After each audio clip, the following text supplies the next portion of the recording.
Hello, everyone. Welcome back to How to Trade. I'm Shane Vernier, and this is the U.S. Mid-Session Brief. Today, we're trading a relatively hot news cycle. We've got a lot of key events out today. We've got a lot of economic reports that have just hit news wires during the pre-market. We've also got a fresh round of tariff talks.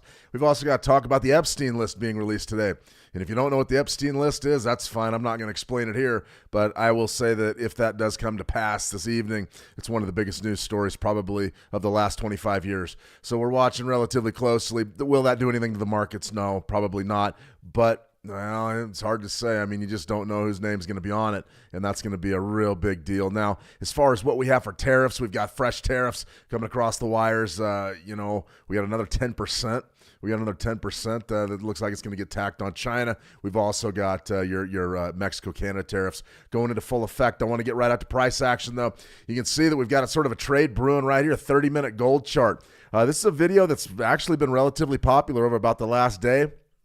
We put out on our YouTube, our How to Trade YouTube or How to Trade Calm YouTube channel, and it was the 5-8-13 strategy, and this is an absolute beautiful illustration of the 5-8-13. You can see our crossover developed right here. We're crossing over our 13. Price just has to be above all three, and you get that center crossover, the 5 crossing the 8. We're going to get a chance, it looks like, to maybe bid this. So we'll be watching this. If we do see probably price close anywhere above 28.82 in a quarter here in the next 30 minutes, that gold trade's going to be on. That's going to be a 5-8-13 play, and we're basically playing the rebound with the idea being that we've sort of closed in the bottom of today's U.S. Trading range for gold. So good to see you, Dragon 131. Good to see you. Good morning, good evening, good afternoon, wherever you may be. Sort of an interesting day on the markets, no question about it. I do want to get into some trade ideas. We got to do a few recaps, and then we're going to get on with some more trading. But I'm watching that gold 5-8-13 relatively closely. We've also got a huge level in U.S. oil. This is a trade idea that we put out a few days back, and this was a Bitcoin buy. It's been a bit of a rocky road. We don't necessarily run from the losers here, but this was a real tough trade right now to be in the situation that we're in. And essentially what we have is we've got a big time sell-off here on the daily, and we've washed out a lot of my key level, but it's still kind of there. I know that doesn't sound like a very good explanation, but it's exactly what's happened. Wizard Alvin, good to see you. Dragon Street, Epstein, yeah, that's exactly right. Supposedly there's 200, at least 250 names on this thing, and they're supposed to release it tonight. So I'm watching the Justice Department relatively closely. It's the biggest story in probably the last 20 years. The media is going absolutely crazy here. In the United States. So I'm watching it. I don't know that it's going to do anything to the markets, but who knows? So, all right, guys, as far as, this trade right here, we were buying Bitcoin at market, and that was right around what I believe 86.5. We got about a $3,000 rally out of it initially, right up to 89. And then since then, we've seen really a 2 days of down action. Now, this chart that you're looking at right here, this is going to be a chart that we're going to feature in next week's YouTube video. That's going to drop Tuesday, and it's called the Grok, can you use Grok 3 to code basic strategies or basic indicators on TradingView. So we're going to put that out. If you're interested in maybe a strategy type of a format like this, we use Grok to go in, and I gave it some very simple commands. All bars above the 9 EMA, plot a 9 EMA first. All bars above the 9 EMA, color them green. All bars below, color them red. And then these two lines right here, just put the previous bars high and low automatically on my chart. And the beauty of that is it all is dynamic. It all moves as we change the scale of the chart. Pretty neat little indicators. These things can really help you. If you missed the key levels video, check that one out. I always know. I actually have it on my trading dome, but I always know where my daily highs are and where my daily lows are. And this is absolutely huge for this Bitcoin trade. Now, as far as how I would be looking at Bitcoin, realistically, that's a good look at our US 100. We're going to do that in just a second.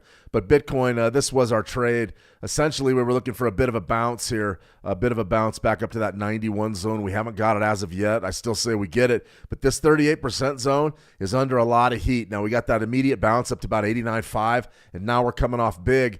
This is good compression right around our key level. I'm not quite ready to throw the towel in on this long position yet, but it looks to me like we're headed down. And I mean, this is just a perfect Elliott wave. You can see right there was our bounce, and then we rallied, then we came off, we rallied again, and then we sort of came down. And you can see right there, we went way down here and we pulled back, and we sort of failed. And you got that hammer formation at our support zone. What once was support is now resistance. I think the downside of this market is definitely more very possible that we get the extension in Bitcoin.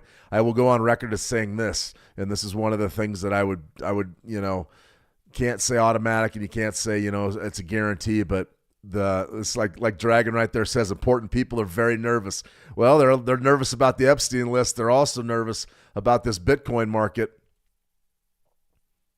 That area right in there, that's our golden zone. The back end of our golden zone is right around 72.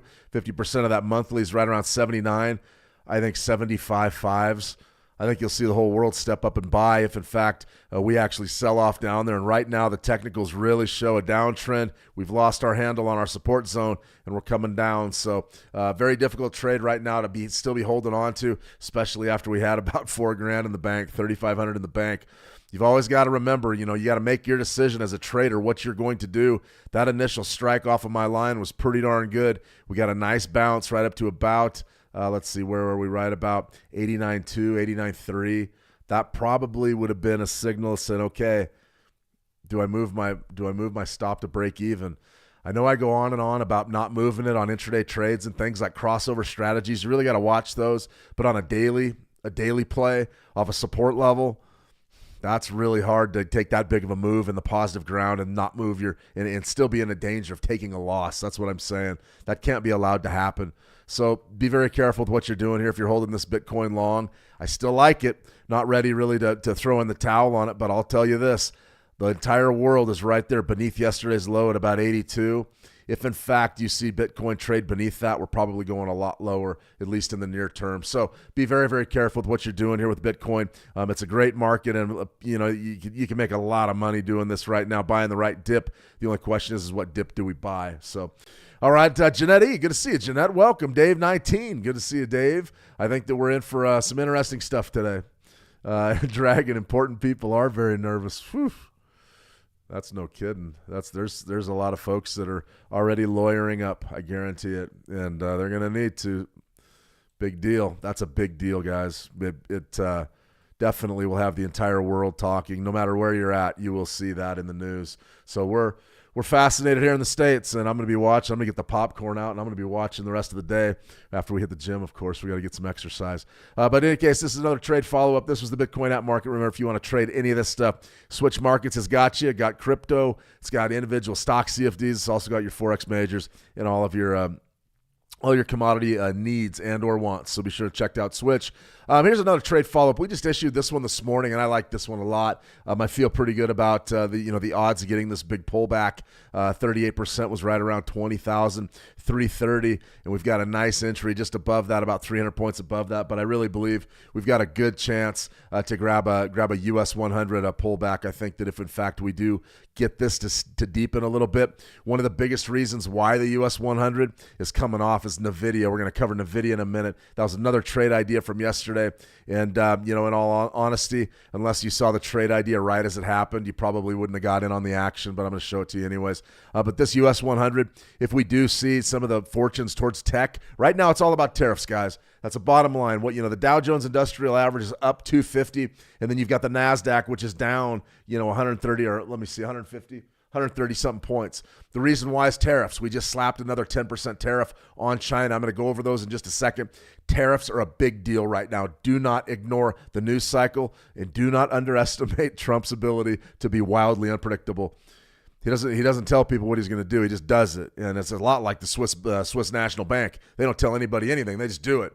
Be very, very careful. Very, very careful if you're trading stocks right now, especially if you're swing trading them. We talked about swing trading Monday. This is a good week for it. We had a couple trades that went deep into the positive. Since then, it's gotten a little bit choppy.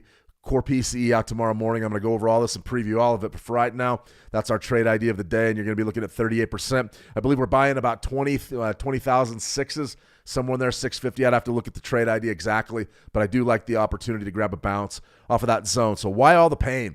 Why all the pain in the NASDAQ this month? Tariffs, 100% tariffs. Also NVIDIA. Take a look at this NVIDIA chart now. You'll see that we already have this sort of coded. This is coded according to that Grok video that'll be out next Tuesday. You can certainly check that one out. But this is a big deal.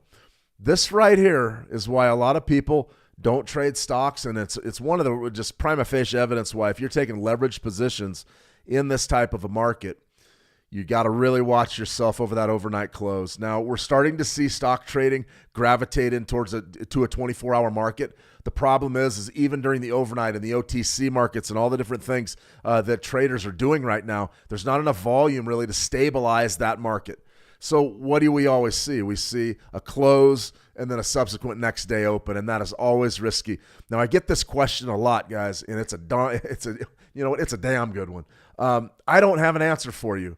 But the question that I've got a lot, it's, Shane, how can something close at one price and then open the next session at another price, a dramatically different one?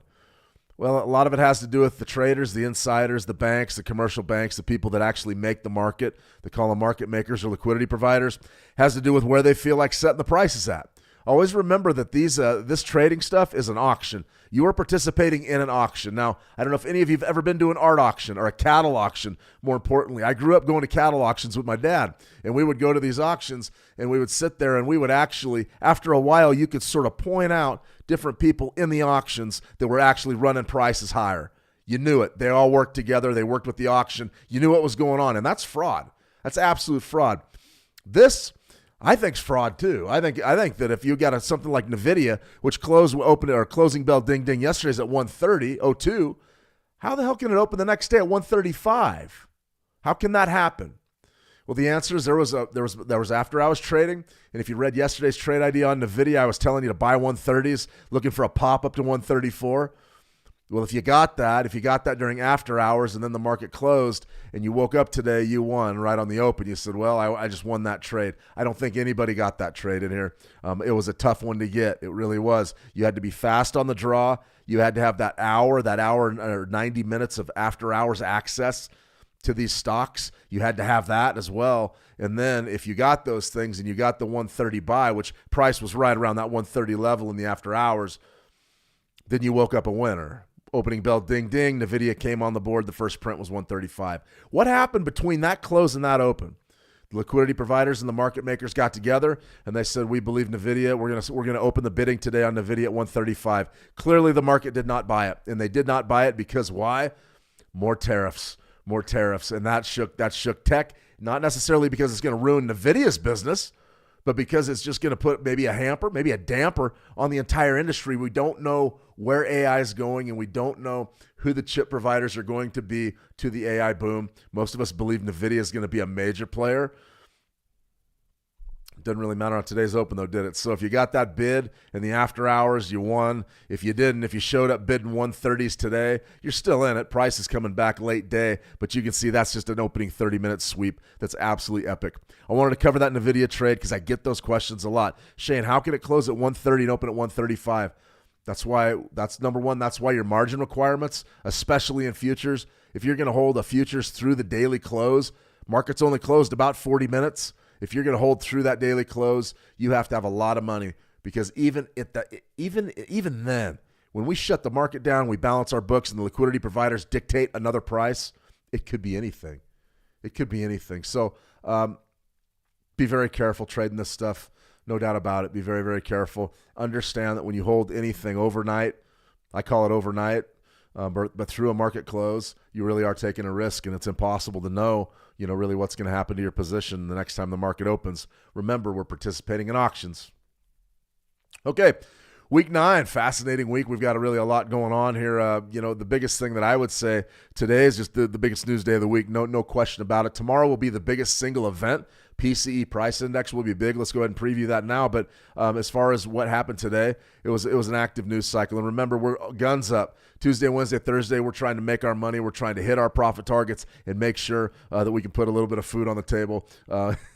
If we're tired of eating bread and we want to eat steaks, we better make the money Tuesday, Wednesday, Thursday. But definitely the news of the day was the news of the day. There was a lot of events. I got 2 slides of events. We're not going to spend much time on each of them, but I am going to go through a couple of the events that are worthy of note. The headline early in the day was going to be, there's 2 headliners out today. Number 1 was going to be durable goods. Now, durable goods, remember, those orders are when people are sort of buying washing machines. That's how my uncle always taught me. He said, washing machines, Shane.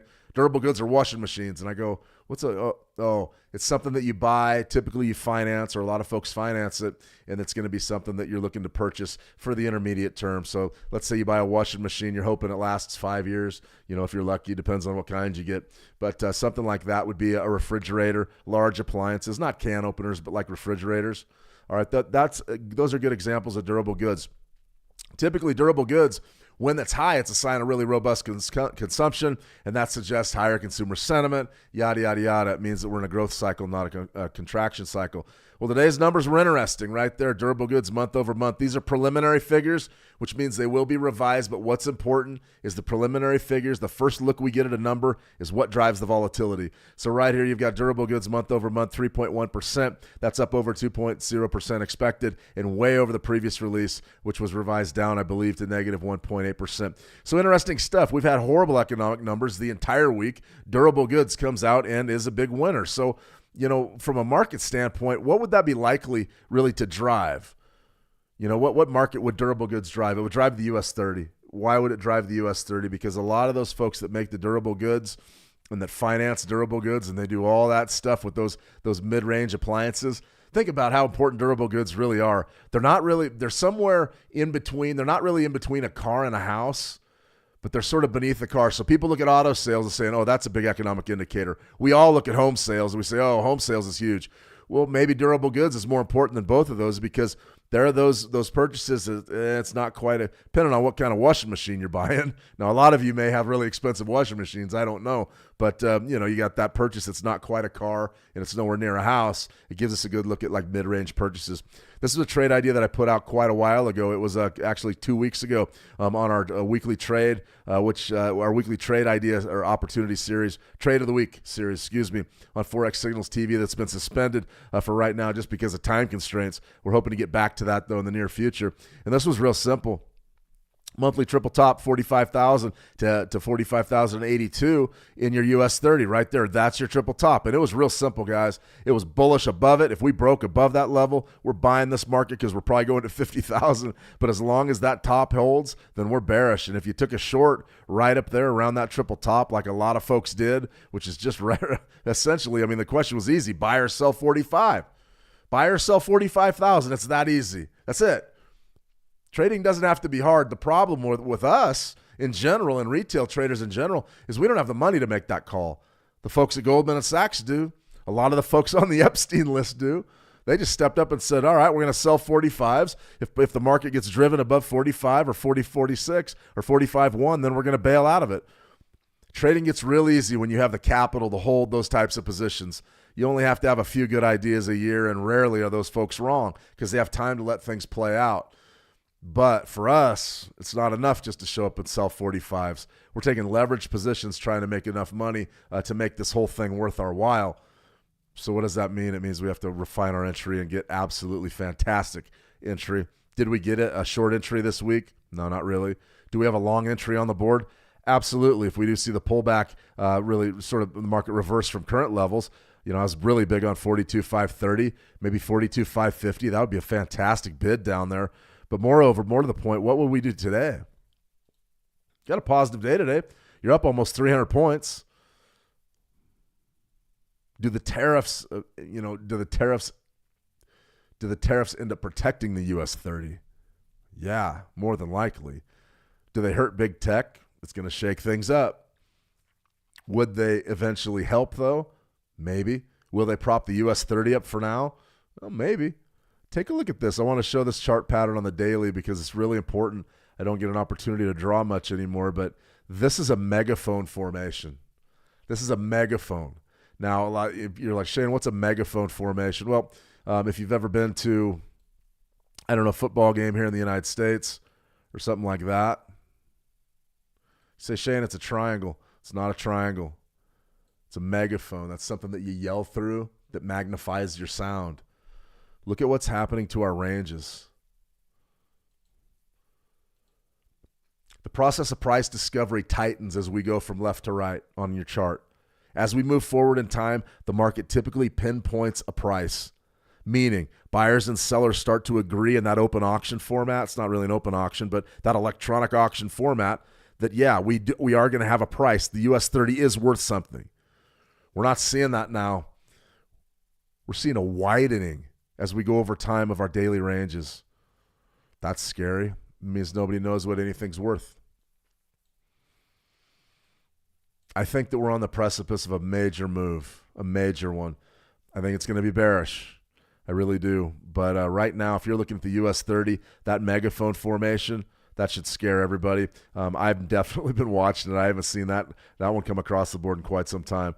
Something like this, though, you can really see what's evident, how I trade. Spike high, little double top right up there, bang, bang. Nice big sell-off, 2 big days of sell-off. And since then, we're just sort of ranging around. 38% has been an absolute gold mine if you're selling from up there. In my opinion, you definitely are still looking at the downside of this market. Even though you got a bounce day today, a bullish day, you're up about 309 points.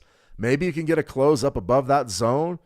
But if not, you're going to be coming off more than likely in the near future. So I think today was a big day for the US 30 in a lot of ways. The durable goods orders definitely contributed to, okay, US, the 30 is going to be okay. Tech's going to struggle a little bit in the short term, but the US 30 may be stable.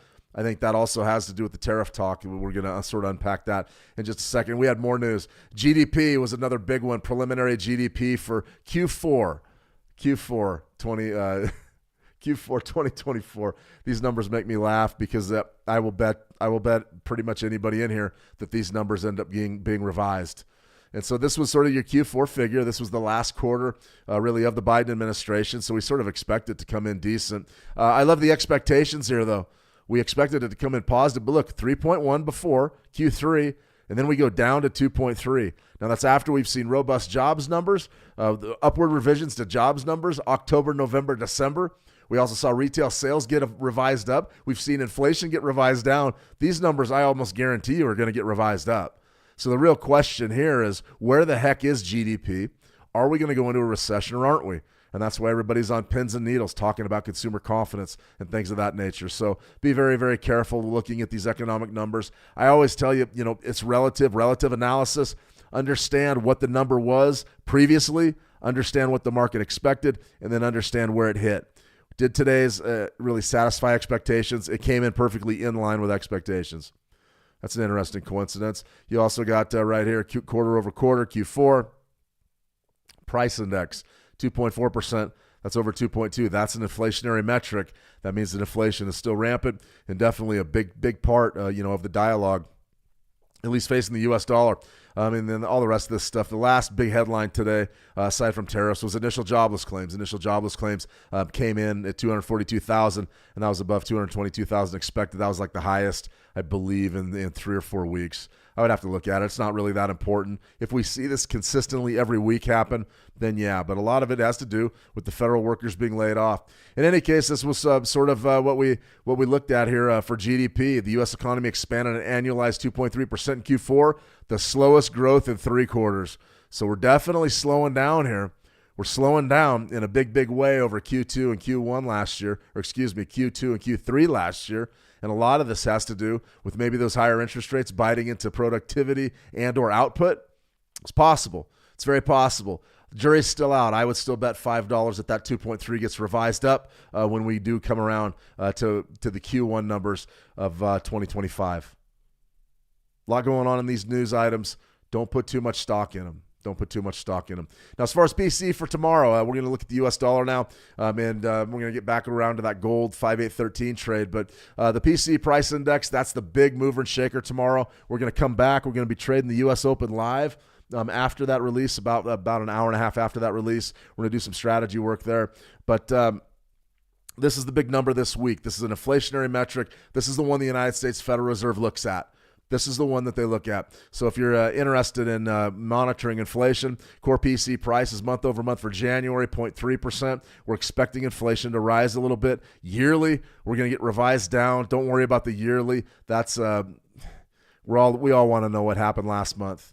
The markets want to know, is inflation going up or down right now? And the reason why is so they can project that out potentially into when the Fed is actually going to act on their interest rates. So what does all this mean to the U.S. dollar? Well, I mean, that's really what it'll impact. It'll impact the USD in a big way. And sort of have an interesting type of a dynamic here. This is a daily chart that we didn't get our trade there. But from a macro perspective, what's the dollar really doing? and then it's bullish. It's a bullish breakout right now. We saw the big 3-month run. Remember, we cut interest rates right here by a 0.5 point, and then the dollar just keeps getting stronger and stronger. And then right here, you've got sort of a doji, an indecision month, a nice doji right there, and then you got a bit of a sell-off and a washout, and now we're just trading right back up into that doji. So until proven otherwise, I'm going to be bullish the U.S. dollar. Now, remember, it's not necessarily that the dollar's getting stronger in terms of purchasing power. That's not the case. What is the case is it is getting stronger against the majors, and that's why the DXY would be relatively strong right now. The world is in a rate cut cycle, and the Fed has sort of signaled that they're not going to cut interest rates anytime soon. That definitely puts upward trajectory and upward pressure on the U.S. dollar, and it's kind of a drag on things like commodities and also things like stock prices. Is it hurting Bitcoin? I don't know what's hurting Bitcoin right now. I guess maybe. So we got the next FOMC meeting in about 20 days. We'll have FOMC live for you there. But you definitely want to be aware of these probabilities and what these mean to the future of Fed policy. And right here, you can see at that March meeting, we're looking at a 97.5% chance that we hold rates static where they're at. And that's absolutely huge because I am going to be one of those bah humbug people. There's not many of us out there. I've been one for a while now. 74% chance you hold them firm in May. Are we going to get a rate cut? All right, there's your first rate cut, and it's priced in for June. And right here you can see at least a 0.25 point, but more than likely that's about 50% chance. So you're looking at about 70-30, 67-33 that you do get a rate reduction, and that comes in June. Let's take a look at where we're at the end of this year. You'll notice sort of the normal distribution, a little bit of a bell curve there. I think that, what is that, a Gaussian distribution? 3, 3, 7, 5, and 4. That's where the odds say we're going to land. So that would be what, about 2 rate cuts, 2 quarter-point rate cuts. But there's still a significant chance that we don't come down much from where we're at. And I think that that's very, very possible. So the other big news of the day was Trump. Trump's always the news of the day, it seems like. He's been in office 37 days. It feels like 37 years. I mean, so much has been happening in Washington, D.C. But here you go. Trump says Mexico and Canada tariffs will start March 4th, plus an additional 10% on China. So that's why you're seeing a little bit of a pullback there in your tech industry. What I really am interested in is the tariffs, the Canadian tariffs. Immediately, what does that do to crude oil? I'm by trade, I'm a crude oil specialist. So I look at prices and I say, will that raise the price of crude? Well, I mean, if you take a look at this week, we're on a real big bearish collision course with my 65 level that I love, 64.50. But this right here, nice pullback. So that's 71 zone. Are we still bearish or bullish WTI crude? I'm bearish, but the tariffs can shake prices, at least in the short run. Now, we are expecting those weekly numbers, those weekly EIA numbers to start showing significant builds. I expect that to begin happening probably in the next 2 weeks. Now, it won't be immediate. You won't see, a great big spike in crude oil. It's going to have to be a trend. You're going to have to start seeing those builds every single week for it to have a meaningful impact on your WTI crude oil markets. However, most of us do believe there's going to be a heck of a lot more oil on the market in June than there was in June last year. I believe that's pretty much a consensus, unanimous assertion right there. 71, I love the short. I mean, if we get a chance realistically to sell that later in the day, sell it. I mean, I can't tell you what to do, but definitely be sort of aware of it. You see right there, nice big retracement, and then we got caught up in this mess. That was Friday the 25th, or no, let me see, or Tuesday. That was Tuesday. Tuesday had a big sell-off. This Friday one was the one I was a part of. That was ugly. But this right here was a big-time move, and now you got sort of this bounce back right around 70.20. I would be looking to short right in front of 71s until told otherwise, probably 60.94, or 70.94s. That's a high probability scalp to the downside. So I'd be looking to sell that. You may see that on a trade idea tomorrow if it doesn't already get elected today. As far as what could you do in the near term for WTI crude, well, I mean, you could do a lot. Do you want to buy a pullback right now? Boy, I'm not even remotely interested. You'll see right there, that is going to be our weekly Fibonacci. And when we put it on a daily chart, and the reason why I like to do multiple time frame analysis, I'm looking for confirming indicators. And there's my 13-day EMA, and that thing's right up there. Let me see, where is that EMA at? 70.90. I mean, that's just a hot sell. If you could get that later today, you'd be in great shape. Highly doubt that you get it, but it's definitely worth investigating. So I'd be looking at probably, 7. That's a tough trade because I love that I love that we have converging indicators, but like 71's our level, 70, 90, that's still 10 pips. And I would like to nail that down and make it real tight, but you probably would get away with selling 70, 75s and just try to catch the exhaustion right in front of this zone. You probably could do that. And once again, if this comes into play, we'll put a trade idea out and send it your way directly. All right, let's check in with our gold, sort of our pet. And there it is, guys. There was your crossover. There was your 5 crossed over the 8. The red one's the 5. The blue one's the 8. 5 crosses over the 8. And then we got to close above all 3 of these moving averages. So you know what that means. We're going to go ahead and buy it. So if you're long gold right there, what are you looking to do here? What do we want to get accomplished? Well, we want to get back in on a rally. I would love a rally right up to 2,900 again, but we also have to know where we have to get out at. And for me, this would be relatively straightforward. I would start with my stop loss right beneath this daily low. Daily low's down there at about 28,881, somewhere right in there. Right there, 20, I read the wrong one, 28.67. So right around 28.68. So you're risking about, $15. So my motto is always, you better get at least what you put in. So if you're risking $15 or something like that, and you're at 83, you've got to be looking for 98s at least. And that's got to be a minimum of what you take on this trade. Remember, that's going to be your success, your key to success as a crossover trader. Very difficult to trade crossovers. Not many people do it. Successfully. I mean, there's a lot of folks trade crossovers, but the number one thing that you got to remember about a crossover is what you're trying to do is you're trying to get in on a move. So this one right here, this may actually end up being a swing trade for you. It's a dead time of day. It's not the best. Is it the worst trade you could make, though? I don't think so. You know, it's clearly not going in our direction right now, but is it that bad of a trade? It's not that bad. Not that bad. So if you do see a retracement, now there's a couple ways that you can manage this trade. Number one, you can manage it just like that. Put your stop loss beneath that swing low and shoot for your profit target to the top side. You could also say, well, I like market structure, Shane. I go, great. Do something like that. Hold in there for a 29.18, and you just made that a 1-3, basically trying to pick the bottom of this market for the intermediate term. I don't have a problem with that. Just be disciplined. Some traders are going to look at this crossover, and they're going to say, all right, I'm going to be in it until it crosses back over. I don't really recommend that for this time of day because more than likely the gold market's going to flatten out from here on in. And as it goes flat, you're probably going to run into trouble with crossovers. I wouldn't worry about that too much. However, there's one caveat I would put in. If, in fact, we do see a pullback and maybe a nice defined swing low develops, I don't necessarily mind if you move the stop loss up beneath that swing low. But once again, that's sort of on a case-by-case basis. I don't know what this market's going to do. No one does. We just got to wait and see. But if we've got an entry point and we've got sort of our strategy here, you can see we're deep into oversold territory on our RSI. We're looking to get that crossover. You don't get the crossover right there. You got to be very careful. Also, price just isn't there. We're not in. Now we're in. That's simple. Now we're in. See what happens. Okay, guys, I'm going to go ahead and sign off here for a few hours. We'll be back early tomorrow. Remember, on the Friday, we do the streams early, so most of you can at least pop in before you break for the weekend. I know I've done the stream at this time on Fridays for quite a while, and seemingly very few people show up just because you're already off doing your thing on the weekend. So we're going to go ahead and go early. We're going to trade the U.S. Open after the PCE number comes out tomorrow. Should be a lot of fun. Let me see. Got one more question there. Dragon 13 or 131. What's it going to take for the volatility to end?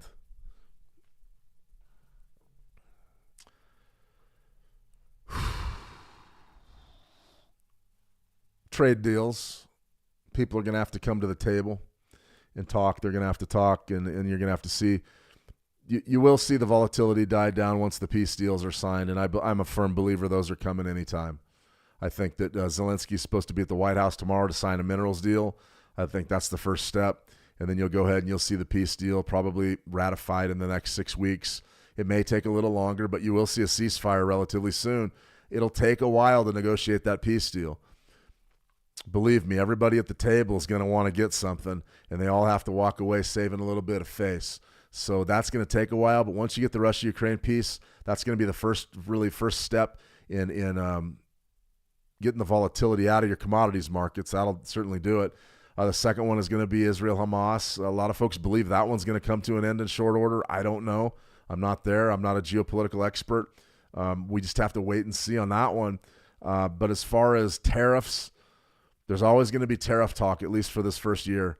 And essentially what it is it's Trump negotiating. He's deciding, or the administration saying, okay, listen, here's what we can do to you.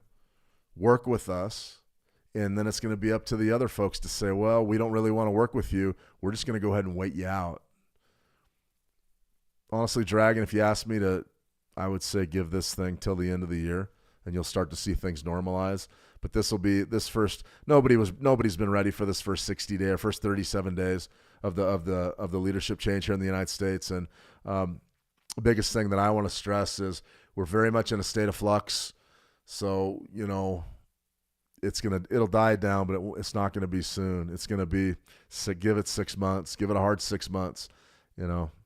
All right, guys, I'm going to go ahead and kick off here. Jeanette, looking forward to that video. The codes, the last indicator was great. Oh, thank you. I'm glad you enjoyed that one. Yeah, we're using Grok 3 to code these, so this should be interesting. It's a nice video. I have to shoot a few things here today, and then we'll get it edited and posted for you Tuesday. All right, everybody, thanks for dropping in today. Have a fantastic day. Remember, this has a potential to be a news cycle that lives on forever with the Epstein list hitting news wires. Look out. Anything can happen. Look for some real fireworks. All right, everybody. Thanks for watching. Have a fantastic trading day. Trade it well, and we'll talk soon. See ya.